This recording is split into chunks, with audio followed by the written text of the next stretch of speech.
We associate money with comfort. Like I Yeah. can upgrade myself, I can travel business, or I can get a bigger car, or I can rent a better place to stay during my holidays, and so on and so forth. Somewhere I think that there is a role for discomfort in our lives. Our growth happens when you have some tolerance for discomfort.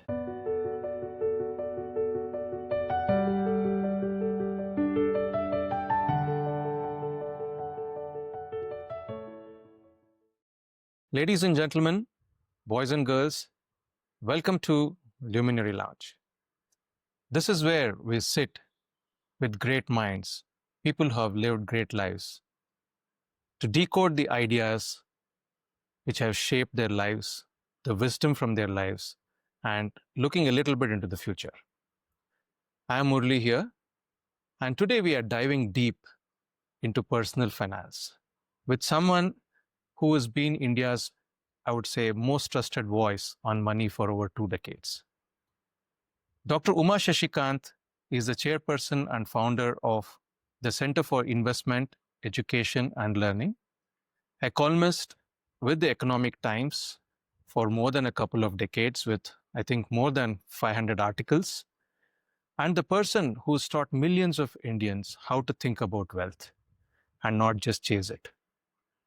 Before founding CIEL in 2007, Dr. Uma led knowledge and research functions at two major asset managers, the ICICI Prudential AMC and ING Investment Management, shaping how products, processes, and investor communication are designed.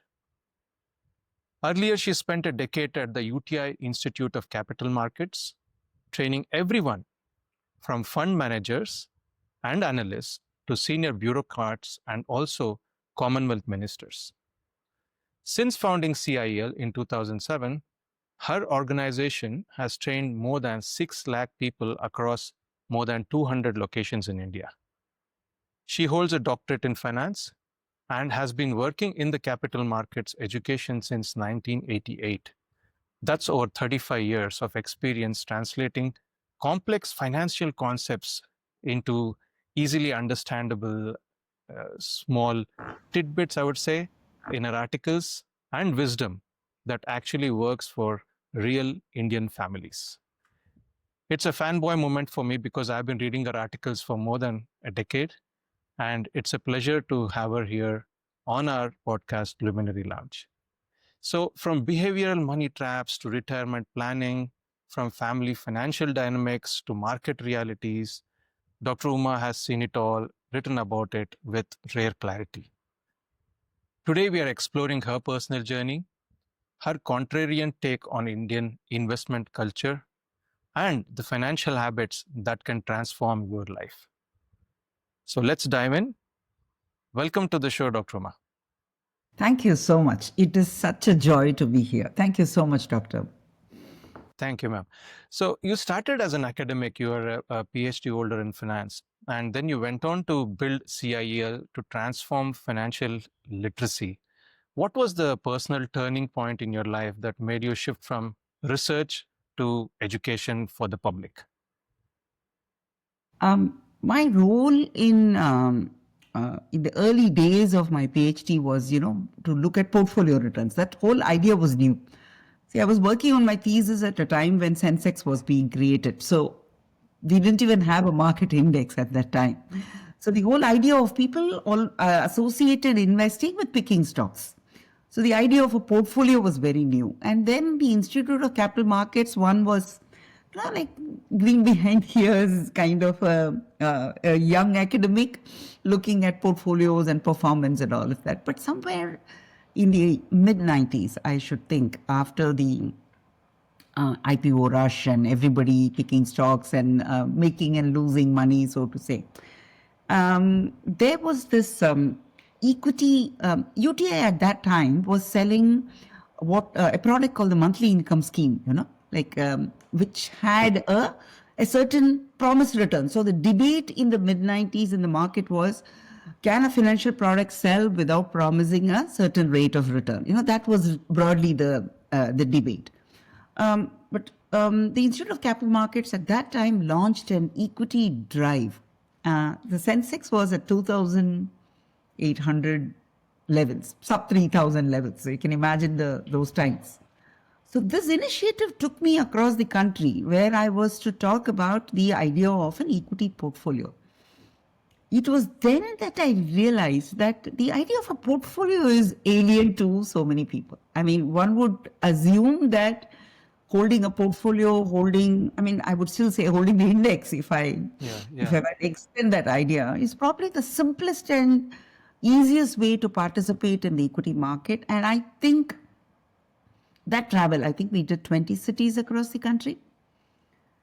That is when I felt that, investor education is probably a much bigger challenge than, the training and education and analysis of the informed group in the institutional market. That's how and then, things kept happening. Yeah. I think the gap still exists now, because the reason we are doing this podcast is we want to showcase that there is a lot more potential available when it comes to managing personal finance. And I think the gap still exists, but I see that in 1990s, the gap was much wider. And as you said, that was probably a gap that you filled very well in the coming decades following that. But looking back at your... Still saying portfolio is better than equity markets. I think the same story is being told, perhaps to a newer audience. I don't know. So looking back, what is the earliest money lesson from your own home that shaped your thinking? I come from a very simple background, a lower middle class background, if one would say so. My father was the only earning member in our early days of growing up. And then my mother went to work, and both of them worked for the Indian Railways. Beginning of the month, we ran out of money systematically by the end of the month. By 25th of the month, the general atmosphere at home was very tense because we were really kind of struggling to make ends meet. The way we managed it was to kind of allocate. Money used to be put in different envelopes for various uses. This is the money for milk, this is the money for vegetables, this is, So the whole idea of spending as a percentage of income was something that my parents, brought in, saying that you spend, we did not borrow, so you spent as a percentage of income. So that was I took away that. I did not take budgeting. My parents were very stern account keepers and budgeters. I did not pick up that habit, but always keeping it helped. Always keeping spending as a percentage of income helped, and I think I keep writing about it again and again. I owe it to my parents for bringing that aspect in my thinking. And over decades of writing and teaching, do you feel your own money philosophy has evolved from what it was when you're, as you said, you're growing up with a little tightish, I would say, budgetary monthly allowance or whatever? How has that changed? Your own money philosophy, has it changed with the way things have? Because I think I consider myself very fortunate. Both me and my husband came to work when India was opening up. Even as I was studying, the career options were to join a public sector bank, write the bank probationary officer's exam. The PSU job was the coveted job when we were studying. Yeah. So private sector was not really the sought after employment opportunity. And 91 just changed. We were out there working, and suddenly, the Indian markets opened up and provided such a fantastic opportunity. I don't think my father celebrated my scholarship, my PhD scholarship of 1,200 rupees, saying that my daughter earns a 4-figure number. And he said, soon enough, you will earn a 5-figure number. That was his imagination. Yeah. But to suddenly be put in a place where one could actually enjoy the power of stable, good earnings, altered both me and my husband significantly. We grew up as very anxious youngsters, worried about money, but over a period of time, you were able to kind of understand the power in terms of spending, giving, and the ability for it to grow. So the whole idea of being anxious about not having enough has gone away as we went along. It was not an effort; it just naturally happened. Are we being anxious, being worried? There have been times when both of us have taken career breaks, career changes, but we've taken it in our stride because of this whole lack of fear about money, if I were to say. I consider that personal growth based on where I came from. Today, I'm not, to return to simple living is not very difficult for us because spending was not really the center stage of how we looked at money. We loved the idea that there was enough going around to make our decisions easily. That is the kind of transformation. It's an unexpected transformation. I think largely supported by the way India, amazingly grew in the time when we were to Narasimha Rao more than anybody else, and Manmohan Singh for bringing the career opportunity as well as the earning and the comfort with money. Yeah. I think that's true for a lot of people I meet too, that India is experiencing a beautiful level of prosperity, and that's changing money attitudes. If I were to just add in one anecdote here, the level of generosity among people has gone up, once they are comfortable. I see the COVID times when so many people paid salaries to their household help, even when they did not turn up. I would not have imagined this to have been possible in an India 30, 40 years ago when we ourselves were going through scarcity. So I think money and prosperity does bring in positive changes. That's a nice thing. Yeah, as you're mentioning I would say the scenario in 80s and 90s, I could recall I was a kid at that time and in the school, and in Bangalore, the public sector companies like the HAL, the HMT, we would see people getting down from their buses at 5 o'clock, 5:30, and everybody would say, oh, he works for HMT, he works for HAL. So it was like a coveted position, as you said, a stable job, and going into private sector was something that people wouldn't do. But as you rightly said, from 91 onwards, the trajectory has changed and the way we are experiencing life has completely changed. And we will probably touch upon that later. But if you could redo one financial choice in your own personal journey, what would it be and why? Is there anything that you would redo or you would not redo? I would mostly, I think, be the, I mean, by personality, I'm not the one who regrets choices or wants to. So I think I'm happy with the way things have gone. But if I had to change one thing, I would say that in the initial years of our work and earning, me and my husband, we were very focused on the future, save for the future, save for. So that kind of back ending of spending, I think we overdid it. So today, as 60 plus people, yes, we are very happy with what we've earned and saved, but I think we could have spent better. So it's like the marshmallow experiment where you're saving all the marshmallows, but you're not eaten even one. So I think it's I think learning to enjoy money is another art, but I will touch upon that. But now we'll move on to something that is so dear to your heart. You have written about how a child should manage money to how a retiree should manage money, covering aspects involving relationships, how families should lead their life, how parents should take care of their children, how husbands should take care of their wives. And your articles cover everything for how to live a good life. Right, every week. Yeah. So let's start with the real psychology of money, as I can call it, because you personify that one statement through your articles. So let's start with the 20 to 30-year-olds. If you could ban one money habit among the 20, 30-year-olds now, which one would top your list? I would say investing in depreciating assets, So expensing is good, spending well is a nice thing. But many times you have spends which are much larger compared to your income. So it could be your gadget, it could be your PlayStation, it could be your, modern equipment at home, or it could be a car. These are clearly expenses which are bigger than the salary. So these are, then you need to have a logic of expensing these. So you say that I'm buying this for X amount of money, like let's say spending a year's So, salary on it. So so am let's I able say, to use it? yeah, so let's say I want to buy a MacBook now as a 22-year-old, and I've just joined my job and I'm earning probably a package of around, say, 6 lakhs per annum. Let's say, roughly around that. So is that a good buy?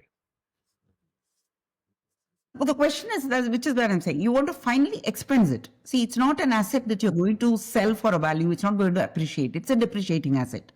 So you look at it as an expense, but it is actually going to be expensed over a longer period of time. So are you able to say, I have spent an X amount of money on this, so I'm going to use it for the next 3 years so that the amount I spend on it is easily expensed into my salary. So out of my, let's say, my monthly income of 50 or 60,000 rupees, I think a good computer is going to, a good device is going to be 10% of that money or whatever. So are you able to use it for that period of time? I find that a sensible expensing strategy is not there. Availability of easy finance means that you're quickly buying a gadget and quickly replacing it, which means a disproportionate part of your income is going towards these assets that are actually depreciating. So um, uh, that is probably one concern I would have. I don't have a quarrel with spending as long as it's strategic. And you've written a lot about the emotional attachment to assets, whether it is either real estate or even gold for that matter. You have a lot of articles. When does this sentiment towards an asset turn into financial self-harm? That's a great question because most of us fail to see that the moment our lives have ended, everything that we possessed is going to become irrelevant. So that prized piece of jewelry that you've been saving in the bank locker, your daughter or your daughter-in-law is not going to care for it. So or that 2-bedroom flat that you bought for your son who's living in America, he's not even going to come back. The irony is the whole investor educational protection fund is set up with these amounts of money that have been lying unclaimed and all of it. So somewhere the and we know of asset rich cash poor people living in beautiful houses with a lot of sentiment attached with no cash to go around. So, we've known of Parvin Babi living in a multi-crore apartment and not having money to pay her maid. We know of examples of that kind. So somewhere our attachment, if it doesn't provide us with everyday comfort, we need to stop and ask that question. Is my asset being used? Are these houses lying somewhere else, being rented or remaining locked? Do they mean anything to me in my lifetime? Am I using it? If I'm not using it, it's much better that I pass it on while I'm alive. Great idea.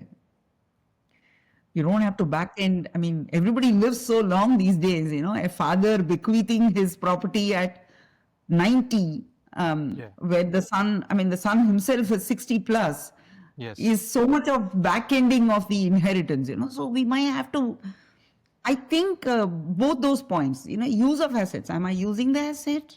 And do I recognize it's going to become irrelevant at that unexpected point when I am no more?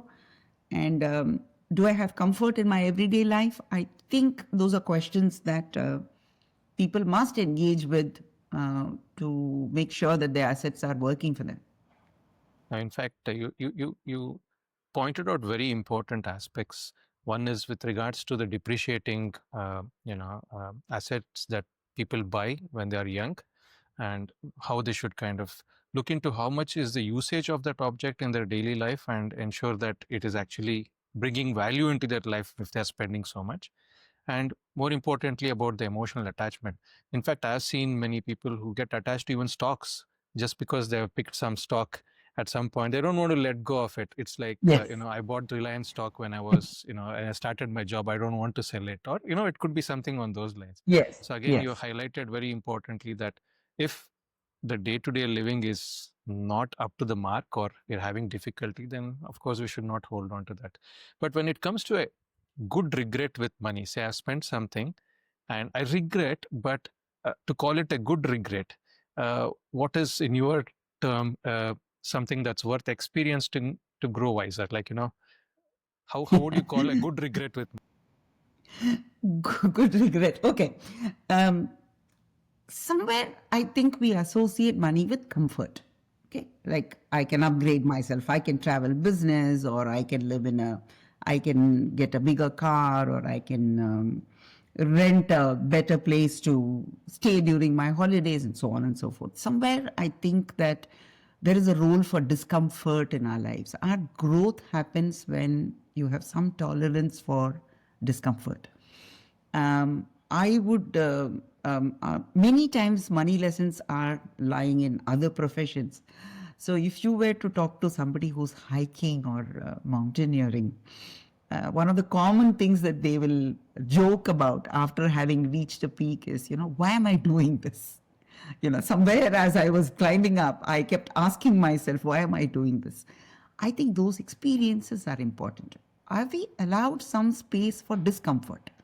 Conscious discomfort, taking public transport sometimes, eating a simple meal sometimes, those. So taking a holiday in which we are just learning something and struggling through learning that. It could be canoeing, it could be skiing, whatever it is, or hiking, as I was saying.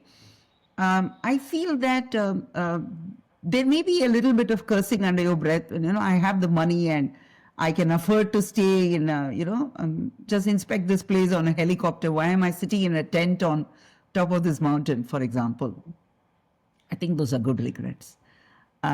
Because they will leave behind, it's a very, very common thing. Holiday, we don't even remember what went right. One thing goes wrong. I think that is the story of the holiday, So are we able to consciously bring some discomfort into our lives?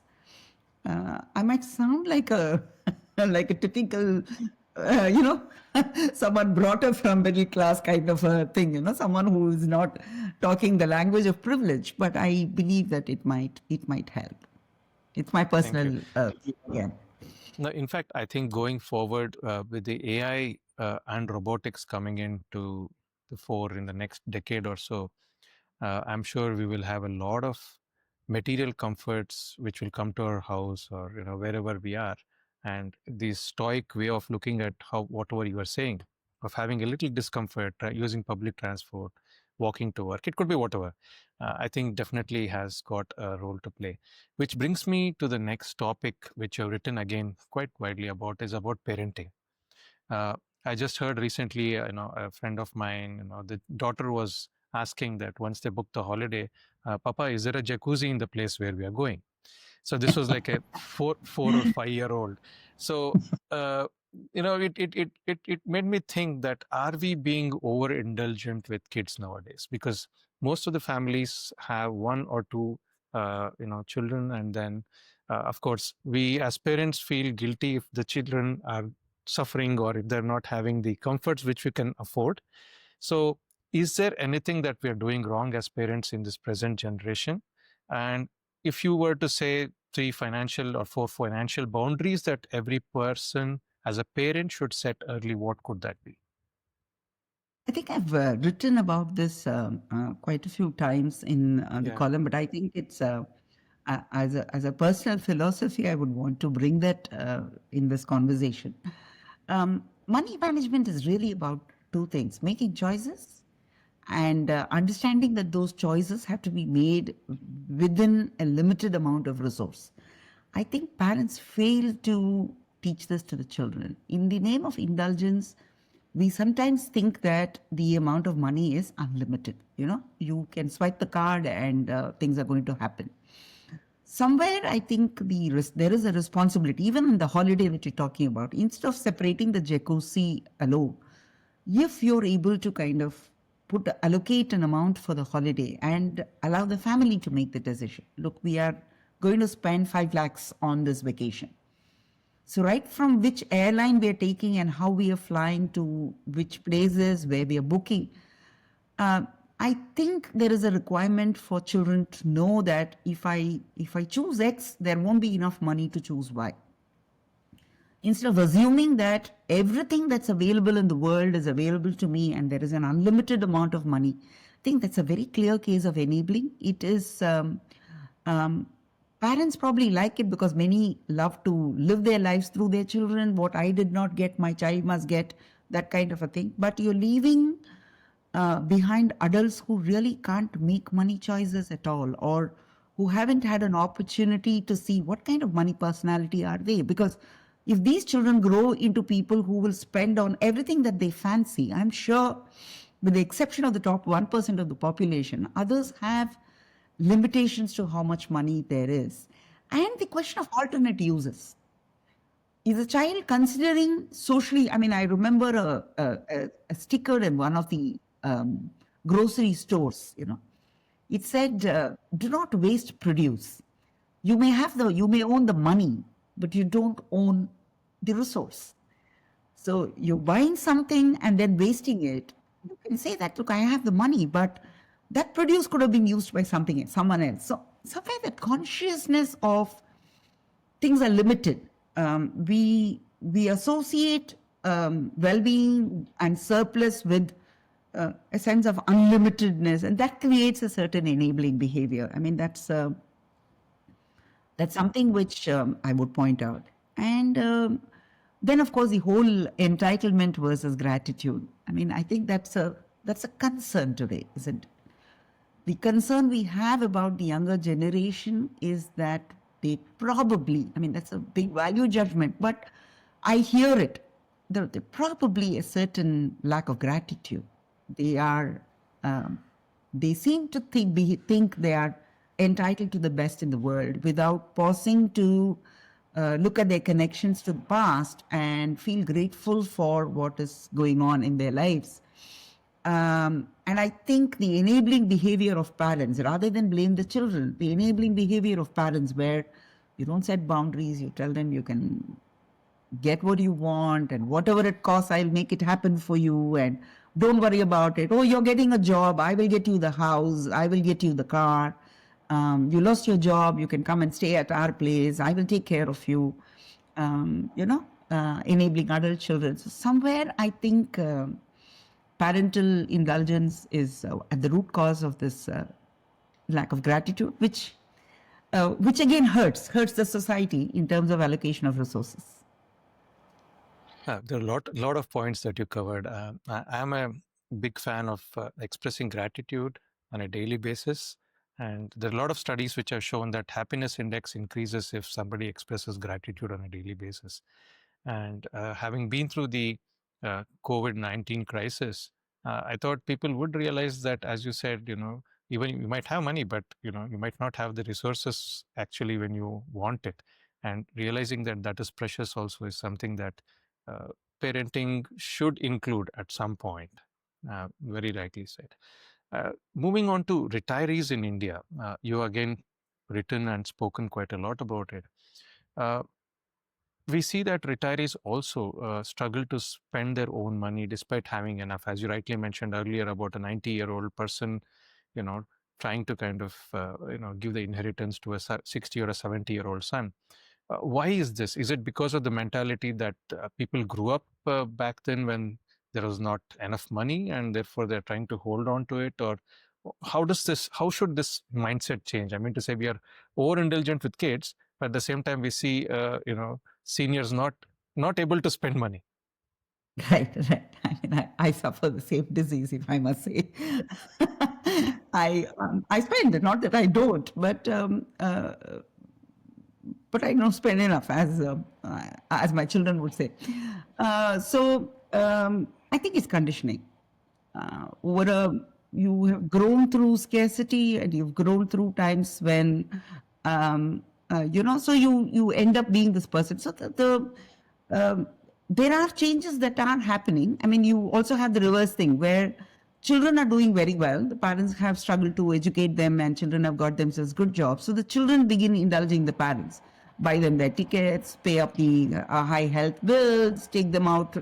When you travel, you see so many families traveling with their elderly parents because they want to do it. So where I think conditioning is one of them. And this we have a certain income orientation. I think that is also a problem where uh, the seniors of today are very reluctant to draw down their corpus. When I talk the retirement planning, most of them are comfortable with the idea of keeping the house, spending only the rent, you know, keeping the investment as it is, spending only the dividend and the interest income, rather than have an SWP kind of a thing, or liquidate the asset and make use of it. I think there is a huge orientation towards protecting the corpus, placing children first, keeping it as a responsibility that I must leave behind, because I think there's this generation that did not inherit much, so would want to leave behind. I started from scratch. I had my back to the wall. I wouldn't want that for my children. So somewhere there is a conditioning in terms of not being able to spend, and then there is this overt emphasis on children, and there is this limitation of drawing down on the corpus. One may have a large enough corpus, and we talk of small drawdowns, right? 4 or 5%. Yeah. Even that seems like a difficult thing to do, because there is this orientation of income versus wealth. Yeah. Yeah, very rightly said. In fact, there is a famous quote or statement which goes that a person who's lived a good life is a person when he dies has got a zero bank balance, because he's spent what he's actually earned. But Very tough. that's very tough because we can't predict anything, and more so, as you said, the responsibility to leave back something behind is also what makes somebody protect their corpus. Now, moving to marriage, you have, again, as I said in the start, written quite a lot about how partners should behave with each other when it comes to finance. What practical financial structures can ensure, say, fairness and autonomy for both the partners and lead to I would say, a comfortable marriage? I think in a marriage or in family finances, particularly between a husband and wife, there is so much emphasis on the spending.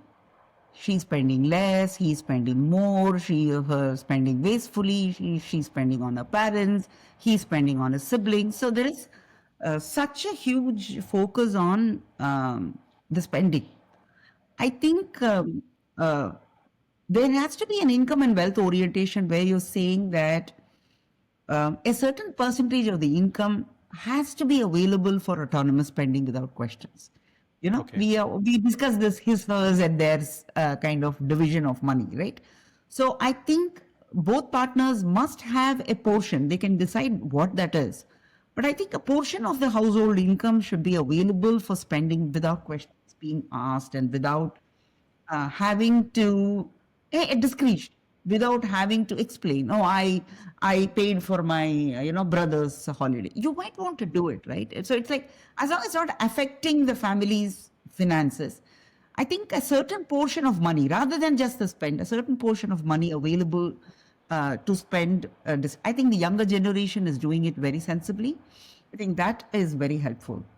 And the idea, I mean, people look down upon prenup arrangements.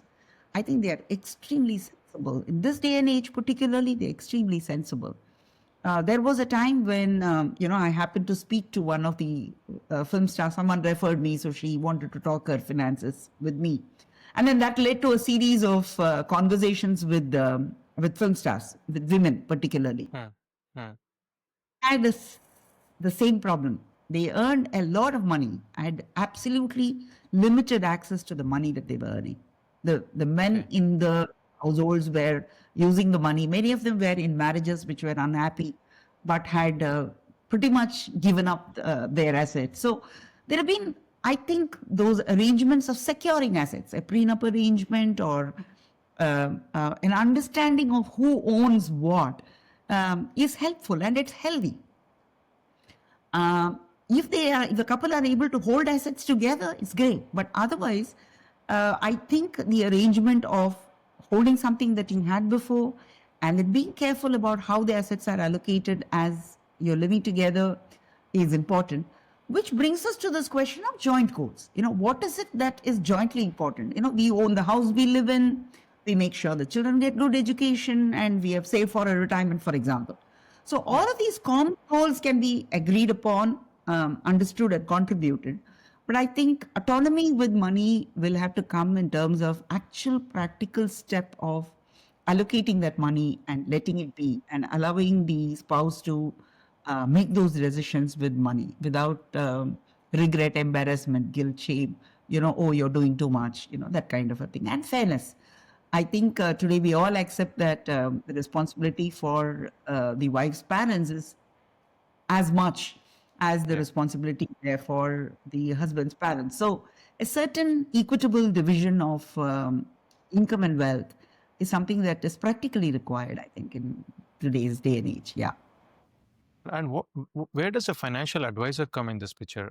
If, as example, I've got some of my juniors who are getting married, say in the next few months, or people who got married recently, should they sit down with the financial advisor at that juncture to kind of decide, or should they wait for a year for them to settle down together? What is your take on this?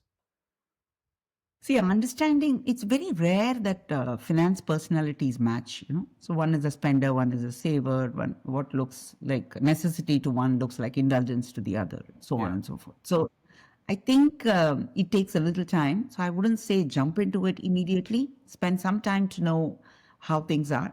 But getting a third person to evaluate and to bring down, because it's very difficult sometimes to have these conversations one-on-one. Though we think they have to be had, to have a third person say it,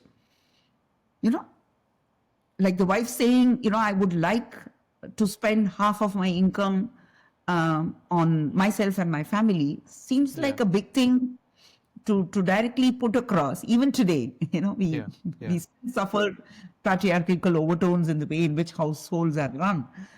It's much better to have a third person to say that this is how it is going to work. So getting a financial advisor involved at some time is a good thing. Getting it when you have slight familiarity, because otherwise, ultimately, money issues are issues of trust, right? Trust is not built overnight. So, are you operating from a suspicion that the spouse is going to run away with your money, or are you operating from a position of trust and confidence that this is going to happen? And given how divorces and separations have become more common than they were even a few years ago, one must have a third person delineate finances quite well so that they are practical. You meet common goals. It's not that you're going to be nickel and diming all through your married life, bickering about money. Yeah. We live in prosperous times, so that which is good. We are not really talking of which is a good fortune. But otherwise, I think having ground rules is very helpful. It's not like our times. If I reflect back to monies, I think no guesses there. I manage the money, and the husband just simply lets it be, So he's in the least worried, because I think he's not operating from a position of being shortchanged or.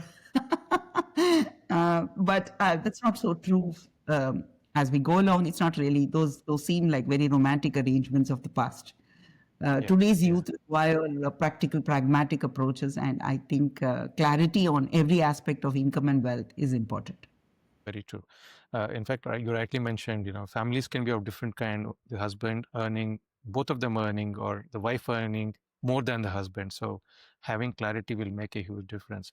But as we are seeing more women entering into workforce, more education coming, the women's way, we'll see a lot of women entering into the workforce in the next decade or so. So if you had 10 minutes with a, say, 25-year-old lady who is joining her first job, what advice would you give when it comes to, say, the non-negotiables with regards to finance? Okay, the young women are going to hate me for this. I'm saying, don't ask your dad to manage your money. That will be my first advice. Many of them, boys and girls, don't like the paperwork, don't like the processes. And I think there's already an eagerly waiting retired dad willing to take over the filing of returns and managing of money. Take it upon yourself. Yeah. Your dad's money attitude is not yours. Take it on yourself. From your bank account statements to your credit card statements to your filing of your returns, do it yourself. Appoint your own chartered accountant if you think you can't do it. but do it yourself. It's important to know what you're doing. So take charge of your money is the first thing that I would say. And the second thing I would say is that build a corpus. It need not be retirement. It can just be a holiday. It can be a house that you plan to buy a few years later. It could be, you want to take a career break to be able to raise a child. Whatever it is, your focus must be only on building a corpus rather than, how much I'm earning, how much I'm spending, where is that, should I be investing here, I'm just saying, allow for that wealth to accumulate, have that corpus building focus so that you're able to fall back on it. It's so important. And the third thing that I would say is that don't overdo property and gold. An advice that I offer pretty much every youngster: don't pay rent, pay an EMI, and you just ground people. Young people will have to go where their career takes them. So your first job, and then you immediately buy a house. It's okay to expense for some time, but don't focus too much on. I think knowing your money personality, how you look at your earnings. There are people who do compromise jobs. I'm scared of changing jobs. If you're that kind of person, your income growth is going to get compromised for that reason, because your ability to negotiate with a new employer is always higher than your ability to negotiate with an existing employer. It's very well known. So you have a certain personality with respect to income, with respect to spending, with respect to saving and investing. I think take the time to understand who you are and don't lean on your dad, and don't take these popular, things of join a gold scheme or, things like that. That's what I would say. More than 10 minutes, I guess. Yeah. You've been very, very vocal about gold in the last, I would say, 5 or 6 years, but seeing the present rush in the way people are planning to buy gold after it has gone up, I think people might be hearing this as a little bit contrarian. But you rightly said that you're at the mercy of, as I say, Donald Trump or somebody else who is dictating the gold prices. So don't invest in something where the company which is actually producing wealth, is not in control. Whereas, Yeah. We will talk about gold. I think we will talk about gold too. But people are very used to looking at value of investments in nominal terms. They don't consider inflation. It's one of the behavioral, limitations that we have. yes. Oh, I used to have breakfast for 25 paisa. My grandfather, who had a breakfast for 25 paisa, earned only 200 rupees. Or less than that. Or less than that. So today, if you're earning 2 lakhs and still able to have breakfast for 25 rupees, I think you're better off. Yes, very true. So, somewhere people look at nominal amounts, so the house or the gold, all of that. With inflation over a period of time, their value will go up, and people see that as appreciation. It's a behavioral trap. It is one does talking about it, but people are very drawn to nominal values. So, next thing I'm asking is actually quite a sensitive topic. We spoke about this 25-year-old lady who is starting a job, but there are a lot of women who are just homemakers, right? They have not taken up their jobs, either due to personal reasons, or it could be because they have not studied enough. So in a marriage, there's a lot of unpaid care work that happens, right? So either it could be, as majority that we see, ladies putting in that extra to ensure that the family runs. And as many of my patients also, when I tell them, you're like the CEO of the house because you're managing everything. So does the CEO of the house who doesn't get a salary, right? How do we value something like that? In a most relationship? unfair. It's one of the most unfair things going around.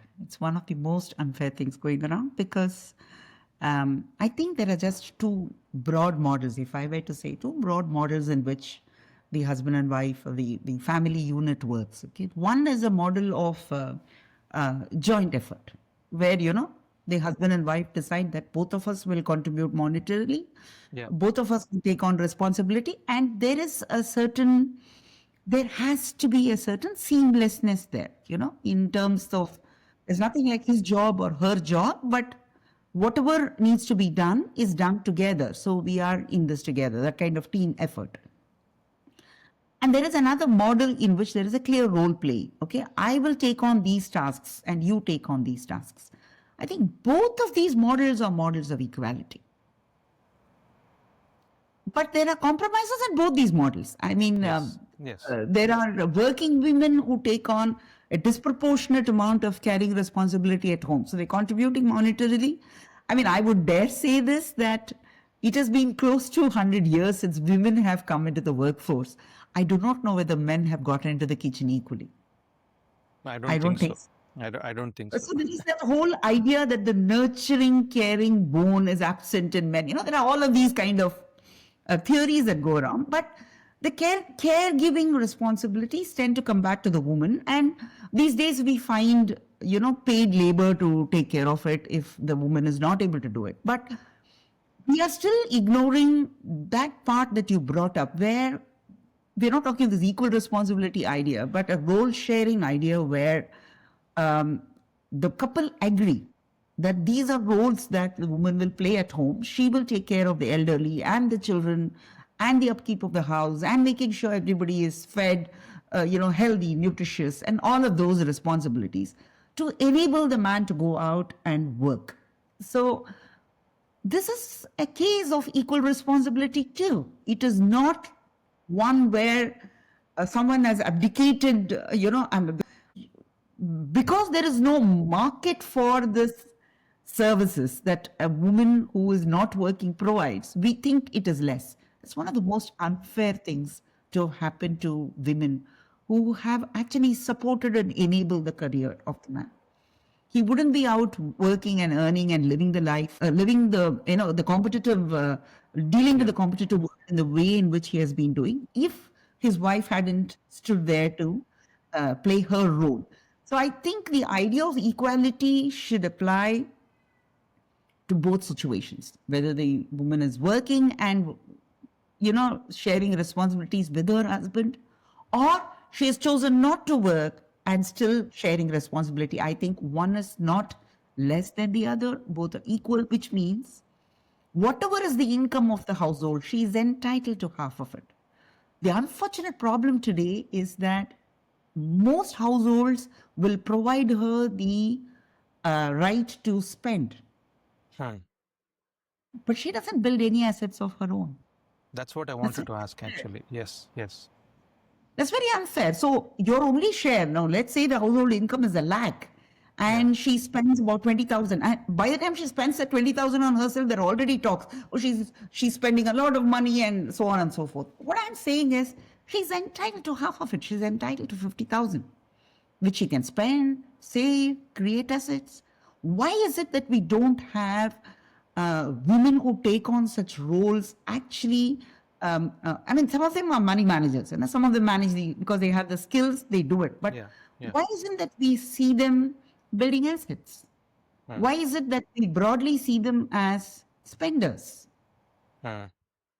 Somewhere we have not, I think, this is my view, I think we haven't accepted their equal share in the income, in the wealth, and I believe that all assets should be jointly held, with a clear understanding that she owns half of them. Rather than, for tax purposes, the wife would be the owner of some property, or she would be on the board of something, she would sign something. But in reality, she has no agency or power.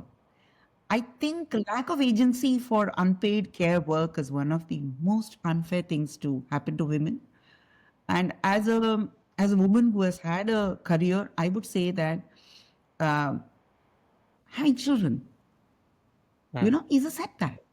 You can't really, the workplace is not designed for young mothers, unfortunately. As there are smoking rooms in modern office buildings, there is no mandatory requirement for childcare. I would say, how dare you ask married young mothers to come to work and not provide childcare? We haven't questioned this, right? So somewhere I feel that there is, as a society, there is a view that a woman must adjust, compromise, and then we kind of glorify it, and mata and all of that. But I think providing equal opportunity, providing equal access to income and wealth, providing an equal entitlement is important in both models. This is what I think. I'm sorry I got a bit emotional about it, but No, I think no, the remains unfair to women, and we must make those corrections. I'm glad men are participating in that process, but we have a long way to go. yeah, you touched upon a lot of important aspects, not only from the financial but social, aspect as well. But I think we are heading hopefully in the right direction, and we should see, as you said, more change coming in the way. Now, coming back to Yes, yes. money, ma'am, how much money is enough? Now, if you take, say, a 30-year-olds, starting their family and uh, having a decent income coming in, as we are seeing a little prosperity across the board, how much money is enough? And this lifestyle, catching up with the Joneses kind of a thing, that my neighbor has got this car, or they've gone on a holiday here, so we should go. So without falling into this kind of a lifestyle, it is a trap, I would say. Right? How should somebody decide how much money is enough? I think if you're talking of 30s, I think not enough is the problem, really. Because early earners typically face liquidity problems. I think that's the first stage of money. So, answering this question of how much money is enough is difficult for them, because nothing is enough kind of a place is where they are, they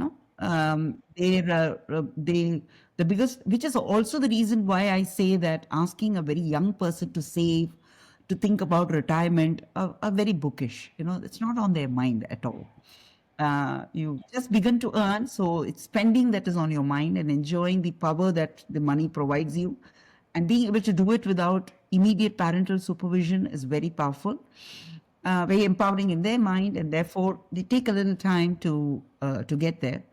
I think avoiding debt might really be the priority there. I think the question is not really very difficult for a 30-year-old to say how much money is enough.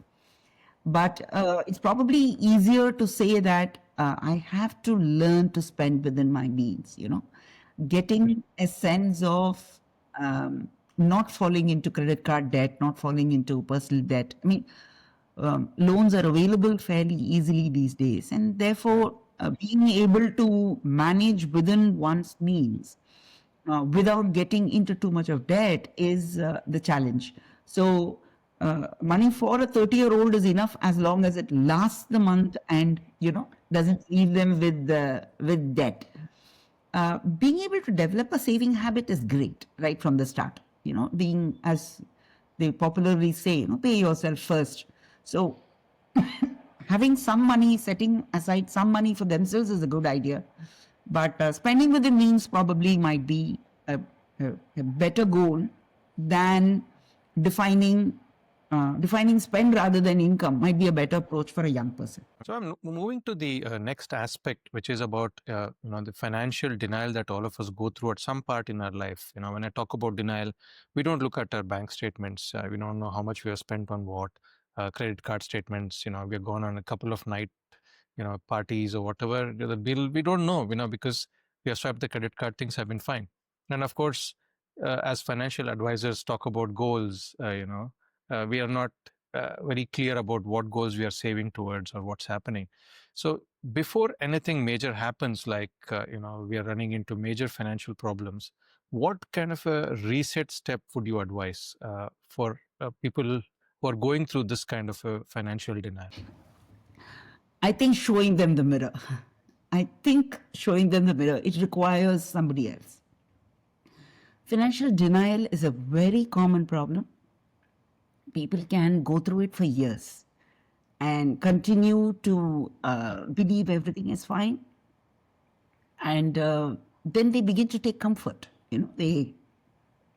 What I don't know can't hurt kind of an approach. So a third person is required, somebody else, an immediate family member, the spouse or the children, or the financial advisor.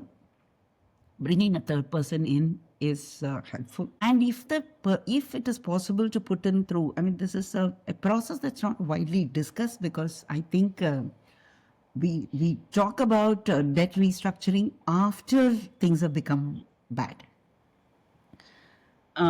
Maybe an annual exercise. We all file our returns maybe at that time. At some point, there has to be a process driven sitting down, looking at the statements, perhaps with the family member, with the spouse. I've argued for this, which is personal accountability. We hold a fund manager, a portfolio manager responsible for performance. We look at, when it comes to personal finance in the household, there's really no accountability. So there are bad financial decisions, and I think denial is perpetuated from this lack of accountability. And we also know that there is a situation where other members of the family do not know. There is, I can say, needless, I mean, in a measured way, not as a judgment, but a situation where finances are not known. I mean, the spouse doesn't know what is going on. Yeah. So bringing in some amount of shining light on what's happening with finance is important, to be able to put it down in terms of facts and look at them is helpful. Denial is a big problem that we have. And accepting is the only way out. There's really, one needs to have the confidence that we can start over. Okay, this has happened, but we can, which is by a third person, someone else to provide that comfort. If you're not comfortable with your spouse, at least identify one person, one confidant, a sibling or a close friend or an accountant who really knows what's going on with money. I think we don't have this as a process in household finance. It's a very important process, I think. So accepting is, there's really no other way. Yeah, accepting, and as you said, an accountability partner, which is right. Yeah. Now, the other thing which you briefly touched upon earlier was real estate, and whether somebody should rent or buy. So for young professionals who have just started to earn, you mentioned rightly that they would like to spend on real estate, but they should not be too deeply rooted, because that will take away the, I would say, the chance of moving to a better job, if there is a better job that they're getting. So when is renting smarter than buying? I think today's youngsters believe renting is really smart.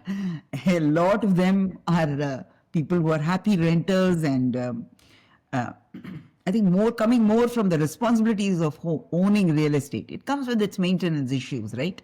Yeah. Upgrade and maintenance and all of that. And a lot of people don't want to have a car and simply want to Uber. They're saying it's no joy driving the city roads. So there are a set of youngsters who believe ownership is overdone. But I think the initial phase, I might even say 10 years. It might look like a lot of time, but I think the focus should be on the income. Have I done enough to maximize my income? Have I done enough to, because some of us may find ourselves in professions we don't like. It takes a while to really settle in, you're not, to understand the job market, to be out there, being accountable for yourself in terms of your performance. A lot of testing and scoring in college and university is individual effort, competition. True. You're only at the workplace are you learning to collaborate. So by the time you understand what kind of person you are and whether you are enjoying the job that you're doing, it takes a while. So tying yourself down geographically, creating EMI and debt for yourself in that phase can be limiting. So somebody should say, if they start earning at say 25, wait till around 35 before they I think the first 10 years is what I would suggest. I would say give yourself those 10 years to be sure you are in the right job, you have the flexibility to change. Who knows, you might want to study and do something else. Yes. Having an EMI charge on and it's very difficult to sell. And then there is this sentiment, oh, you started wrong, you bought a house and sold it too soon, or then the market cycle, you're going to sell at a loss. Avoidable. Okay. Keep yourself free for the first 10 years to to deal with the world with highest levels of agency and power. And then, don't overdo this whole settling thing, settle down, Well, it's okay. doctors listening probably don't have much of a choice because most of them will settle down by only 30, 35. So, Yes, yes, yes. I empathize. Yes, I empathize. Yeah. So moving on to the next, again, a very important topic is if a household has, been heavy on gold and real estate and now has close to 70, 80% of their entire portfolio stuck in real estate and gold, how would you, talk to them about, say, exiting from those holdings over, say, a 3 or 4 year period? How would they rebalance the entire portfolio? What should be the plan? When we talk of 70%, 80% in real estate or gold, it typically happens either at a very young age or happens at very old age. Typically, those are the types. Very young age when people buy property even before. So what they would have is a very little investment, maybe some bank balances and a few investments made for tax saving purposes, but they would have bought a house. Yes. So the property will be a big chunk of their holding. In that case, I think the only way to correct it is building other assets over a period of time. It's something that happens when somebody buys a house early on. You were talking about doctors, and it's a very common idea for doctors to buy a house early on because you choose, you have the way they look at their profession is to really choose a place, establishing yourself in terms of your presence, your name, and your trust with the people you're meeting. There is a certain advantage to geographical location. So you begin with a chosen place where you will practice, work, and be known, and have your circles there. Then you will have a situation in which the house that you have purchased tends to be a large chunk of your wealth. But that's not a problem because over a period of time, it will get corrected with your incomes. You are establishing yourself in a place only when you have confidence for income. Then it's fine. Which is true for business, which is true for agriculture, because they all begin with a chunky investment in real estate from where the income earning capabilities are built. So if those incomes are going to create assets, and if those assets are not real estate, that's where the question is. That's a common problem in the business community amongst professionals like lawyers, doctors, architects, and others, where they don't have time to manage money. And they believe that building a finance portfolio requires involvement and monitoring, and therefore think that buying more property is a easier way to do it. And they want to make chunky investments. End of the year, I'm seeing that this is the amount of money I have. So I don't want to make a stock decision or a portfolio decision with, let's say, 500 crore of money. It's very easy for me to put it down for a property. It seems like an easy decision. So some of those situations lead to these assets, which means that these are assets which become inflexible and not usable. So I would think that if you're going to start with property as an advantage, then focus on building other assets with your income rather than diverting them again and again to property and having a property heavy portfolio, which will create a situation where you won't use the assets. The assets won't generate income. They won't appreciate as much as in an inflation adjusted manner. That's the thing. The second situation is one where you have done this over a period of time and you're now close to retirement and find yourself having 5, 6, 7 pieces of property and a lot of investment in gold, and you're close to retirement. And now you're saying, typically these assets are passed on. See, it's very difficult to spend portions of money invested in real estate. That's really, the inflexibility is the biggest problem. Yes. But people think that typically property is passed on. Yes. So you have actually lived a life in which 70% of your earning is not being utilized by you. So the question to ask really is, do I have assets that I'm using? So the liquidity is a question there. Yes. Am I using the asset? Or is somebody else using it? Or is this asset helping me or my children? Like I know of many people here in the US who would want their children to study in the same state because the tuition fee is lesser. The child goes to another, unless the child has gotten into an Ivy League, the parent would choose for the child to study in the same state, and they would have planned. They would already have 4 houses that they're going to leave behind for the child.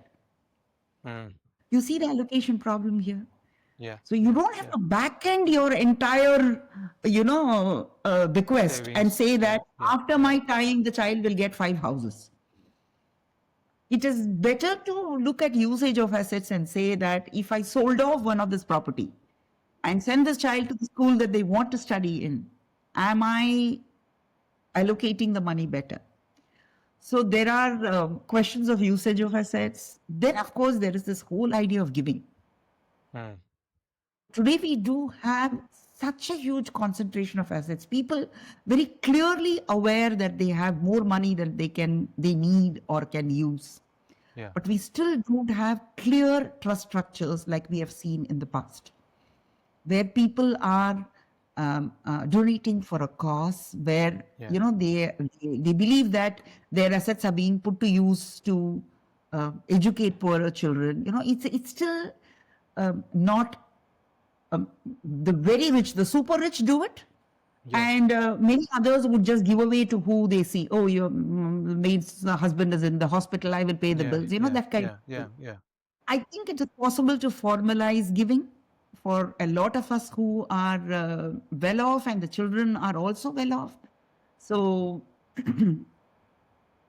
I met a lady in Kerala who had a huge property inherited. She's a widow, and she didn't know what she wanted to do with it. And as we were talking about it, I was talking about converting that into an exhibit. Her husband was an architect, so she's working on it. She says, I will convert the trust, I will convert this, I will bring it into a place where students of architecture can come and learn the way in which house construction happened over a period of time. So there are causes of this kind to which money can be deployed. So I think easier problem to solve, have too much of real estate and gold, making it matter. I think it's more a question of will than, yeah. I think you've written extensively on this, and I wanted to touch upon this, and that's the reason I asked you this. And also, the other thing which you've written about is about portfolios and how they should not be just judged by returns.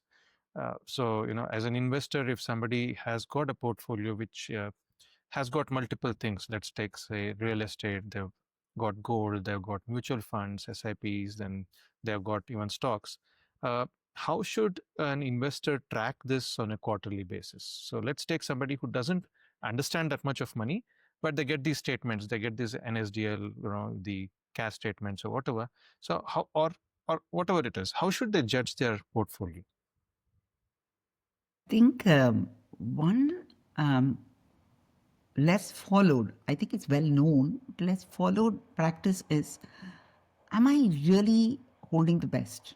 Because I think portfolios suffer not because they have not chosen the best investments. They suffer because they hold laggards. They hold losers. Is there something in my portfolio that is losing money? That is not good. Have I bought this at an IPO thinking it'll do well, but then later turned out that it's a dud stock? Am I still holding it? Is my money locked in losers? I think a portfolio does very well when you just make sure that it's cleansed of what is not working. You may not have chosen the best, but if you have released money from what is, so I think a primary question to ask is, what is losing, what is lagging behind, what is not working, and if you're going to do a quarterly review, this is going to become obvious. If for 3 quarters, if you're just ranking what you have in terms of what's working, what's not working, and if you find that you are continuing to hold something that is not working for three quarters, you really know that your money deserves better. So I think that focus on what's not working. Most of the time, we are very happy to look at the great choices we have made and say that, oh, I put my money in this and come Yeah, so yeah. much. Yeah.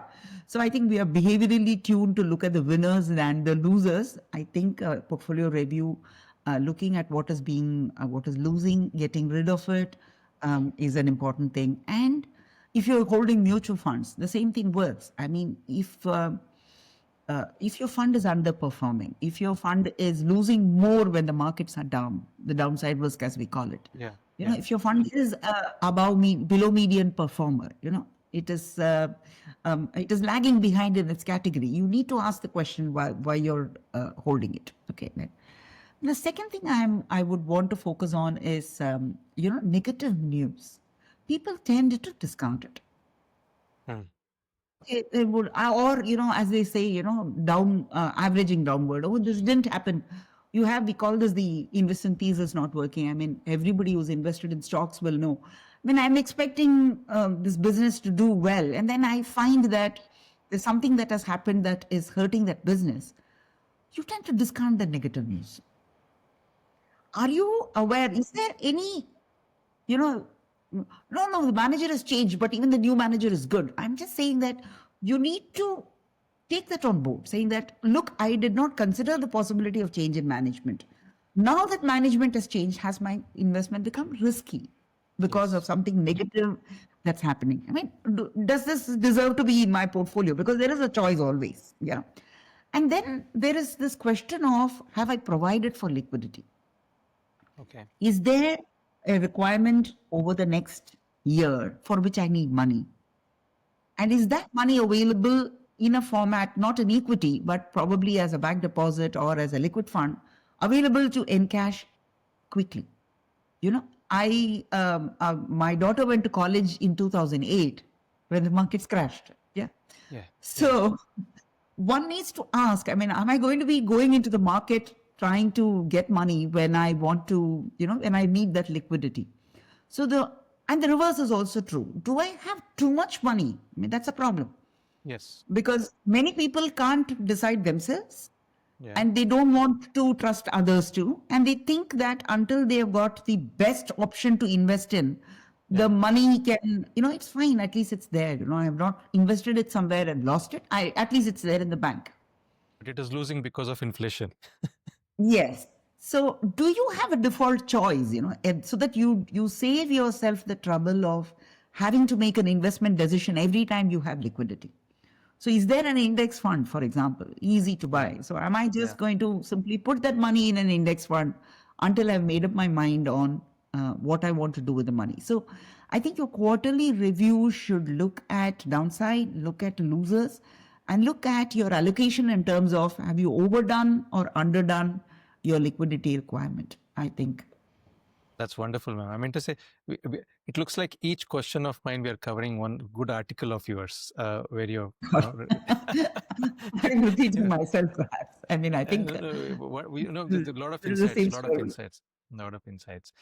Coming to again diversification. If somebody were to concentrate their portfolio into, instead of having say 10 or 20 stocks or having multiple assets, into something which they are banking on to do well, when does this actually make sense? Like, is it when they're investing in their own business kind of a thing, or whether it is again real estate in some areas? When would that make sense to you if somebody is concentrating their portfolio? Yeah, I think you answered that question partially. I mean, you will concentrate your investment when you know and when you're in charge and when you can influence action. The richest people in the world today are business owners. Yeah, They are owners of businesses that have done very well, and the stocks, the percentage holding may not be high because of the presence of other investors, but they hold a sizable amount to be among the richest. So business concentration, holding concentration works as long as you're owning the business. As I was saying earlier, if you have geographically chosen an area and decided to set up residence and clinic and practice in that area, and your assets are a big portion of your portfolio is that asset is something you're owning, controlling, generating income from, it's fine. okay. because that is the days on which you are enhancing your income and your wealth and you're directly in charge. Now, if you have concentrated investing bets, for example, if you are an angel investor who's participating, let's say there is a hospital chain that is being formed by some friends of yours and you decide to invest money. As long as you're on the board and making those decisions, it's good to have a concentrated investment because you're saying that you have so much at stake that you're able to actually drive it Yes. or be fully informed. That's the next level where you're fully informed about what's going on and you have the flexibility to make decisions. So if your investment style is one where you're investing and forgetting about it, concentrated investment is not for you. But if your investment style is one where you're able to devote a few hours over the weekend discussing with friends, looking at the financials, looking at the business, and making those strategic decisions, you enjoy that activity. Concentration will help for you because you're an involved investor who is actively taking in information and taking action. So concentrated investment is for people who can do beyond just allocating money. Very well said. Very well said. I think very good points out there. Thank you very much. Now, moving to the concept of gold. In the last 1 month, we had many people saying that, I always told you, invest in gold, see how it's gone. I always told you should invest in silver. And, people have been talking about it. And even the ads are all on that front now. And as Yeah. Indians, as Indians, we worship gold, in multiple ways. And in today's macro environment, when is a gold, a good investment, or is it still, in your terms, a little of a distraction when it comes to proper investment? Yeah, I think the case for gold is unchanged over several years. I mean, India's obsession with gold comes from the fact that we didn't have a developed financial system. So we needed an asset which could be easily pledged, an asset which could quickly convert from money to asset and asset to money, and seasonality, inadequacy of income. So whenever you have income, you just buy some gold, and when you need money, you can quickly sell or pledge it. We have had that because we remember even today we don't have a credit system. While we have the biggest payment system in the world, UPI. this payment system is a debit card system. It directly takes money from your bank because we still don't have a financial system in which even a simple credit card loan can be made and repaid without delinquency. We don't have it. We still don't have a developed financial system in which people with stable incomes can, because we still have incomes that are kept away from the taxman, incomes that are, the propensity for default, as we say, the other people's money idea, I can take the money and run away and nothing can happen to me. Yeah. And let's not get into it. So gold is important because of these historical reasons. As an investment, it has been an investment of choice for that reason. Okay. But that doesn't make it the best investment choice. Gold is an investment that you will make at a time of crisis. Why is the price of gold going up? The soaring global uncertainty. I mean, you should be Ruth Van Winkle to not understand the amount of instability that is there in the global financial system today. Yeah. So anytime there is a crisis, anytime there is an uncertainty of saying that I do not know if the markets will crash tomorrow. I mean, imagine a situation where there is a calamity and you have to run. You're not going to be able to run with your demat account and your certificates. You're going to be able to run with your gold and start life anywhere else in the world, because gold is one acceptable currency, whichever part of the world you may go to. Now you have to pause and ask, are you in that situation? The world thinks they are in that situation. So the clamor for gold. Right? Now, that doesn't make it the best investment. How much of your money would be in gold for that reason? How much of gold? I mean, it's such a heavy metal. How much of gold will you take and run?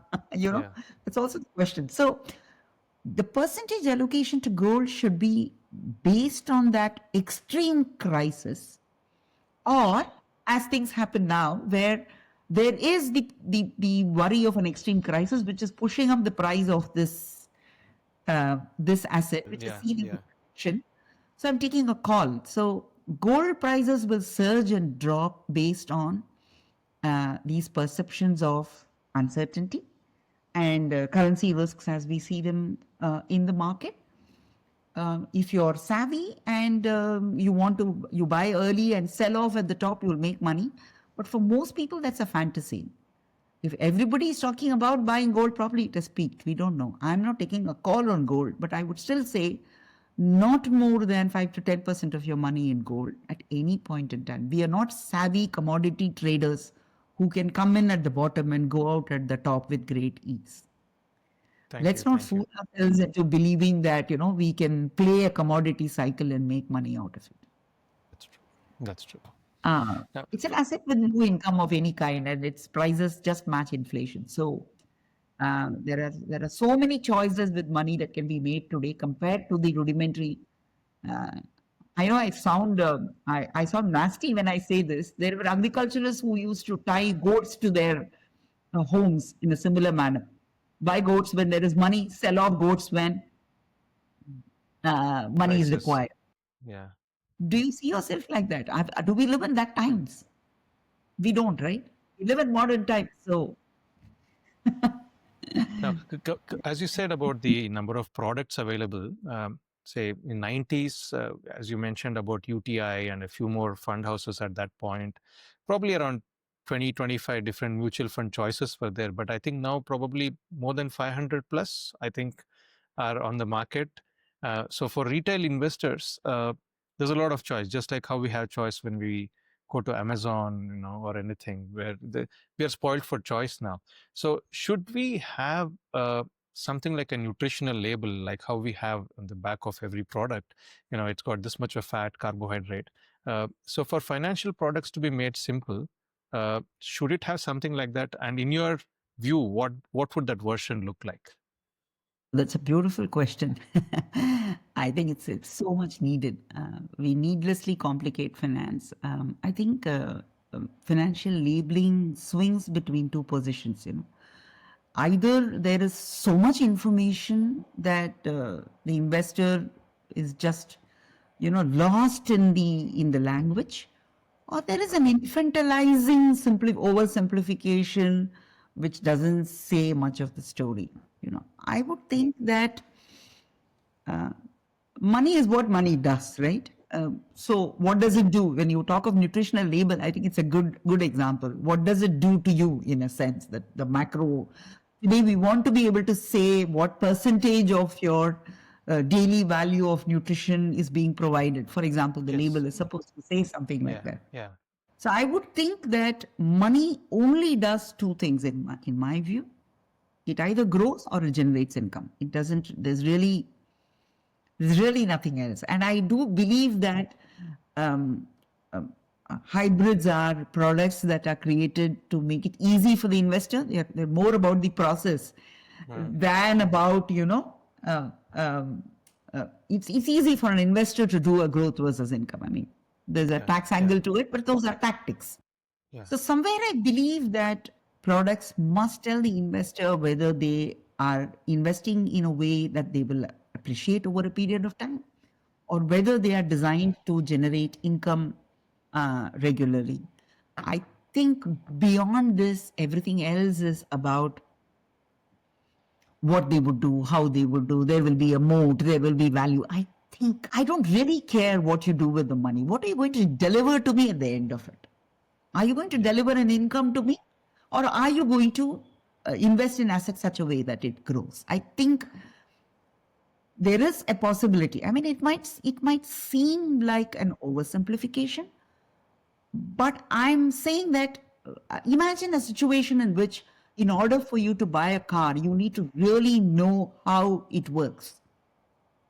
Beyond the brake and the accelerator and the steering wheel, I really know nothing. I've been driving for years. And if there is a problem, I'm going to park at the curb and call for help. Yes. That doesn't make me a poor driver, right? So somewhere I think that we are overdoing, what the money does, and the investor is not asking that question. So if there is a finance company at the end of the road which offers 18% return, assured and all of that, investors are going into that product because that guy is clearly saying what he will do. Yes. I mean, single digit returning, you show me an insurance product, a unit linked kind of insurance product. I think anybody in the finance world will be able to put down the cash flows in a worksheet and show that the return is a single digit number. I still Yes. haven't seen Yes. one in which the return is a double digit number. The investor doesn't know it. The investor is only saying, I have to give so much, and I'm going to, so I pay so much of money for this period, 5 years of time, I contribute so much, and then I'm going to get. See, that's the language investors understand. What am I giving and what am I getting? We believe that in a growth product, we are unable to say what you will get, and therefore I will complicate it with various conversations about strategy. I will invest only in this kind of companies. I will do only those kind of companies. I think it's the fact that the risk is different will be known as the investor goes in. You keep a risk meter if that helps you. But I think Yeah. what will happen to your money is something that should get clearly communicated to the investor. I think our financial product communication still falls short. It gets lost in noise. I would say it has improved over the last decade, but still, as you said, a long way to go when it comes to bringing in that clarity. Uh, I'm moving ahead with regards to the aging population that is, across the world. Now, India, we are going to be aging in the next 20, 30 years. We'll see a lot of people above 60, above 70. And as doctors, we are seeing that the healthcare issues will be a big issue coming in the next couple of decades. From the finance perspective, uh, how should somebody's portfolio glide, I would say? Like just like a flight which is landing, the glide path from 70 onwards. What should they be looking at? How should that landing be smooth? I think we discussed one part of it. Have Yes. you Yeah. you running out of time to use your assets? Yeah. So no, I think very high focus on using your assets in the 60 to 70 period. Okay. Take a look at what you have, make sure what you want to use, how you want to use it. Take that cruise around the world if that's what you fancy. I mean, instead of retiring and saying that, I have not taken a holiday, I have never taken, we have not gone out around as couple, whatever it may be, or, given something. So, use of assets focus in the 60 to 70-year period. I think 70 is a good time to think about what will happen to assets after you pass. Creating your will and making sure that, I think, giving away, Yeah. doing what you want to donate, and then giving to children when you're alive. Instead of, if you at 70, I strongly suggest whoever talks to me that 70, please evaluate what you have. You may live till 90, you may even live till 100, but making an assessment at 70 in terms of what you might use, because your ability to use your assets is dropping. So, what you will give away and give it away to your children when you're there, make those gift deeds and transfer those properties. Keep liquid investments with you, which you can use, and slowly get rid of all the other assets, your jewelry, your gold, your property. And if you have a business, selling it off or trying, and if you have a practice, actively finding somebody who will take over that practice. Today, we have a market for established practice, which is a beautiful thing for doctors, where young doctors are willing to take on the clinics that are by senior doctors and convert it into a corporate setup and run it. Keep these doctors on the advisory board. I think the 70-year mark is a time when those decisions, I mean, they look like end of life decisions, but these are decisions where we are saying that these are assets I want to get rid of and get money on hand, which I will use. And given the limited use that I have for them, I will find ways to give, to distribute. or to reallocate. I think those are decisions made at 70. I think 80 is the time for minimalizing. Just make sure that you're removing all clutter. Close all those additional bank accounts, additional listings. I think start giving away. I many times say that 80 is a good time for estate sale.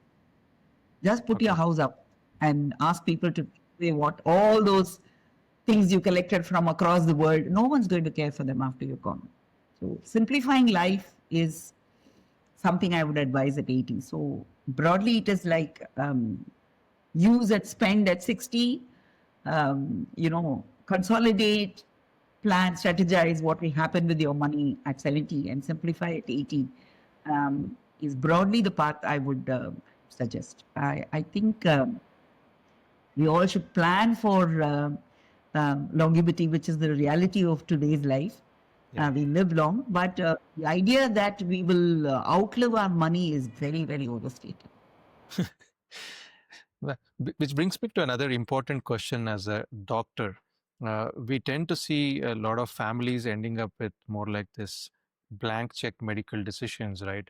When things suddenly hit them, when it comes to a health crisis, they end up, if they have not taken any insurance, especially for the elderly, for their parents, where they have to make these tough decisions of paying the hospital bills. And during COVID, we saw a lot of this, where they were torn between having to spend for their children's education and their parents' hospital bills. And it's not a easy place to be in. And I've witnessed more of these kind of things happening frequently now.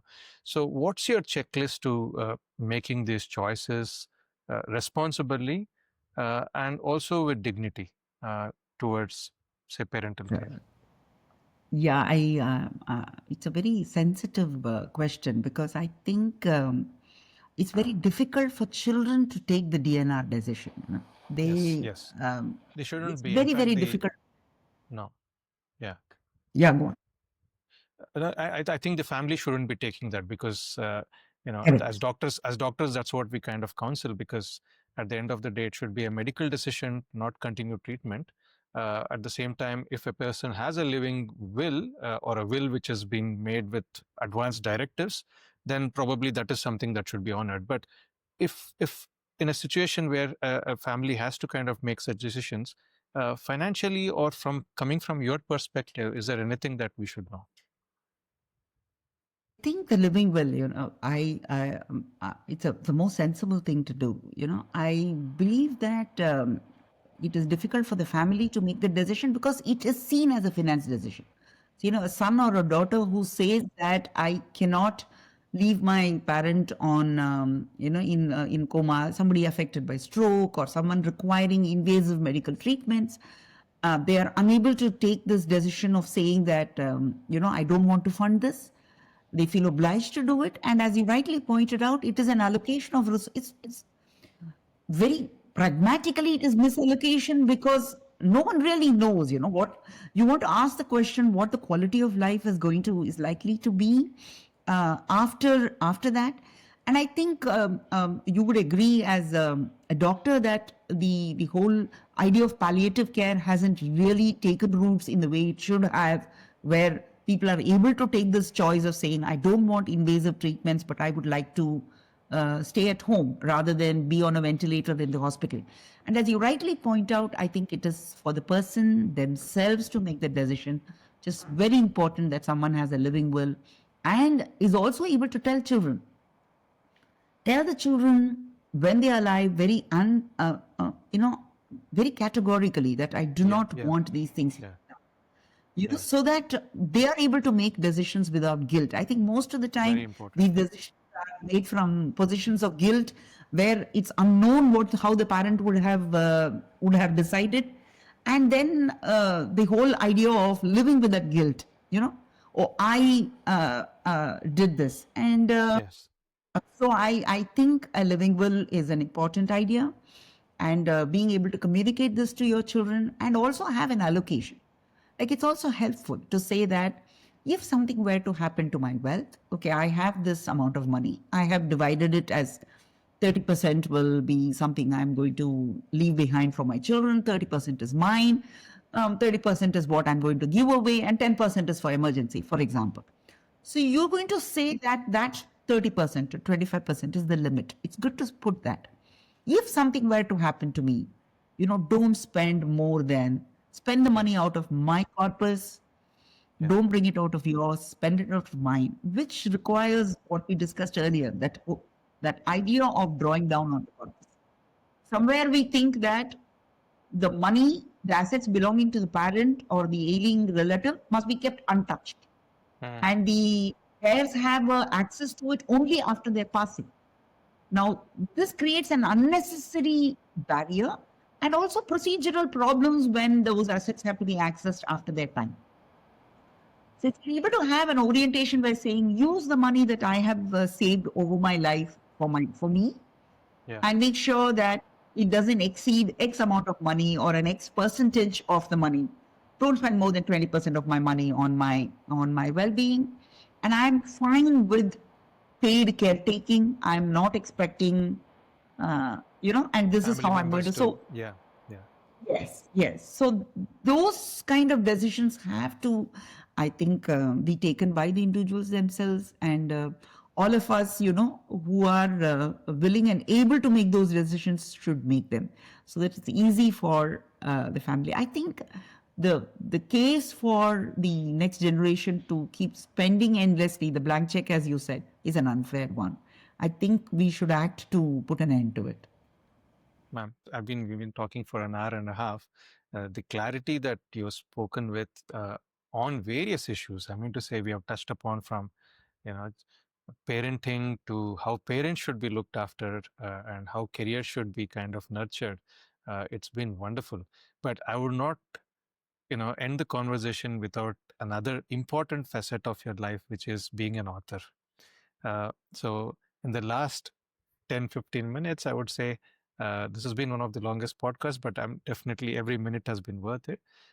But coming to writing, you've been writing now for more than 2 decades in one of the most well-read, newspapers of India, which is the Economic Times. And everybody who is into business or who loves finance cannot start their day without reading the Economic Times. So, so and as I mentioned earlier offline, there are a lot of doctors who are, ardent fans of your column and who have been kind of very much influenced by what you've written and the simplicity with which you have written.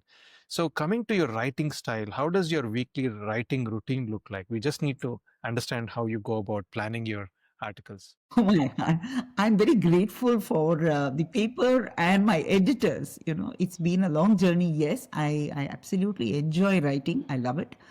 But without the paper, the editors, and the people working with me, I don't think this weekly thing is possible at all. And the fact that the column has run so long is because of the editor's brief. The column is supposed to talk to a non-finance person and not bring in names or numbers. So if you notice, the column doesn't have numbers at all because Nothing. it is supposed to speak a language that that most non-finance people will be able to understand. So I am very grateful for my editors, their support, and their brief. And yes, I personally enjoy writing. I think reading and meeting people have been two big motivations to write. There is always a story waiting to be told. It need not be told directly to me, but then, as you're out, you observe, you hear these. So, and as my editors tell me, I tell them that there's nothing new to write. They say that these stories can be told any number of times because there are new audiences who want to hear. So I'm very grateful to readers like yourselves and others who have constantly provided the encouragement. I remember our interior decorator at Bombay. We had to redo the interiors of the house. He said, "Ma'am, I read your columns," and before I could gloat over it, he said, "Sometimes I don't understand." there is there is a long distance to go. There is an effort to simplify, but I think there is a distance to go in trying to do it. I think I'm doing what I love doing, so it's good. I'm grateful that it came together like this. In fact, for the audience who probably haven't read your articles, I'm going to share a link below in the in the YouTube notes Thank you. of where they can access and read your articles. But how do you capture ideas, and research about them, and from notes to a finished column? It should take a lot of time, right? Not really. Not really. Not Over a really. period of time, one, what do you say? One is able to flesh it out. I mean, if I were to think about, yes, the very early years as a PhD student, writing the thesis was a very difficult task for me. Writing such a long document. Yeah. So I think I would have written in a very fluffy and like a student filling up the exam pages, kind of a writing. But over a period of time, I think of reading and writing. I mean, my job required me to write, and because I did a lot of investor communication, so writing has been an integral part of the job. So there are things that come to mind when and then the idea is stuck somewhere. Sometimes I write it, sometimes just memory. Then when you really have to flesh it out, it is really bringing together what is well known. I mostly lean on research. The question has been asked by somebody before, right? So has this question been asked, and what does research say about it? And then there is also looking at numbers. Even if I don't bring the numbers into the column, do numbers support that idea? Like the sources of data to see is there a support to this kind of a proposition? And then the idea of converting it, it's actually the column as a storytelling format, which is useful. Yes. And it's only 1,000 words. So I wouldn't say it's a lot of effort. I would say it's quite an enjoyable thing to do. Yeah. But do you write these ideas somewhere? Do you journal every day, or do you write down in a book or something? I journal, yes, but that's mostly in terms of my own thinking of various things. Yeah. Yeah. These ideas, I just keep them as notes. I'm just Okay. saying that, yeah, why don't we write about, like, for example, today we're talking about denial. And so I'm saying, mentally made a note. I'm saying that how does one accept? We say acceptance is the first stage, right? Yes. Yes. So I would think about it and say that, how does acceptance come? How difficult is acceptance? So I would make that as a note, and then, cull it out and so on. So it's not, it is an interesting process, but it's not a difficult one. Not different. So to end the conversation, books that have shaped your thinking, it could be finance books, non-finance books, which you would like to recommend to our listeners that they should kind of go through. I think there are too many to name, but if I were to look at one book that has significantly influenced my writing, it has to be Natalie Goldberg. Okay, Natalie Goldberg, 1986, Writing Down the Bones, and then of course she had a 2013 revised version, The Secret of Writing.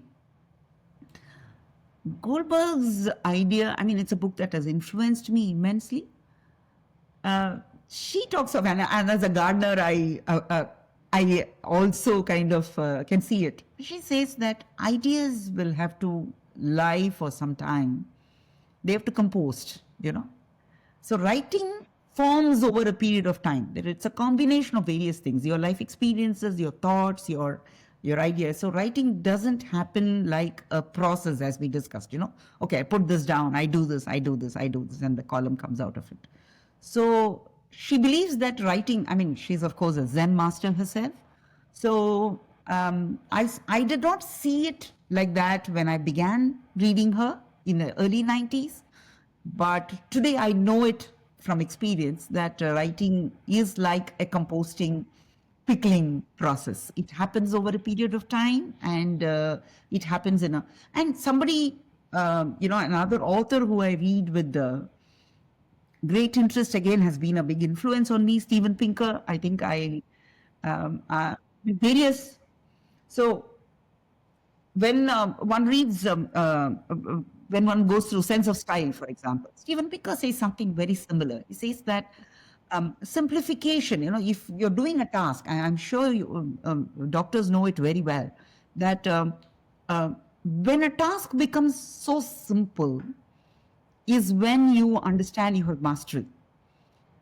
If you don't have to describe that task as a very complex, complicated, and so Steven Pinker's various writing, of course, Better Angels is one of my favorite books, and Blank Slate changed the way I looked at my children. So I think Enlightenment is a good book too, though some ideas are repeated in Enlightenment. But I think I love reading. I am much of a non-fiction reader, so right from Bill Bryson's The Body to how things work.